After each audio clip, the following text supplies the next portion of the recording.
السلام علیکم، میں ہوں دل اور آپ ہمارا یوٹیوب چینل دیکھ رہے ہیں نیم اردو بائی عدیل۔ آج کی اس ویڈیو میں بات کرنے والے ہیں عرض نام کے متعلق۔ عرض نام کے لڑکے کیسے ہوتے ہیں، ان کا مطلب کیا ہوتا ہے، ان کا لکی نمبر کیا ہوتا ہے، اور یہ ان کا موافق پتھر وغیرہ تمام تفصیلات پر بحث کرنے والے ہیں۔ تو آپ سے ریکویسٹ ہے کہ ویڈیو لاسٹ تک ضرور دیکھیے گا۔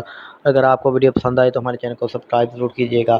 سب سے پہلے اگر ہم ان کے معنی کی بات کریں تو اس کے معنی ہیں ذہین کے ہوتے ہیں۔ اگر تخلیقی زبان کے بارے میں بات کریں تو یہ ایک ہندی زبان کا نام مانا جاتا ہے، جنس لڑکا ہے۔ اور اگر ہم ان کے مذاہب کی بات کریں تو یہ ایک مسلم نام مانا جاتا ہے۔ اور اگر ہم ان کے لکی نمبر کی بات کریں تو اس کا لکی نمبر 9 مانا جاتا ہے۔ اس کے علاوہ اگر ہم اسلام کے حامی نمبر کی بات کریں تو 2، 7 اور 9 شامل ہوتا ہے۔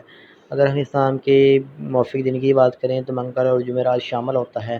اگر اصول زندگی کے متعلق بات کریں یعنی اسلام والے لڑکے کیسے ہوتے ہیں، تو آپ زندگی میں آنے والی مشکلات سے ٹکرانا پسند کرتے ہیں اور ان کا مقابلہ کرنا چاہتے ہیں۔ اگر ہم اسلام کے سیارے کی بات کریں تو مریخ سیارے میں شامل ہوتا ہے۔ اس کے علاوہ اگر ہم اسلام کے موافق دھاتوں کی بات کریں تو دھاتوں میں تانبا اور لوہا شامل ہوتا ہے۔ اگر ہم اسلام کے موافق رنگ کی بات کریں تو سرخ بنفشی رنگ شامل ہوتا ہے۔ اس کے علاوہ اگر ہم اسلام کے موافق پتھر کی بات کریں تو پتھر میں روبی شامل ہے۔ اور اگر ہم اسلام کے متبادل موافق پتھر کی بات کریں تو پتھر میں ہیرا شامل ہوتا ہے۔ تو اگر آپ اپنے آپ کا صحیح لکی نمبر معلوم کروانا چاہتے ہیں تو کمنٹ باکس میں ڈیٹ آف برتھ ضرور بتائیں، اور کسی بھی نام کی ڈیٹرمنگ چاہتے ہیں تو کمنٹ باکس میں تب بھی ضرور بتائیں۔ تو thanks for watching this video. Like والے بٹن پر آپ نے ضرور کلک کر لینا ہے اور ہمارے چینل کو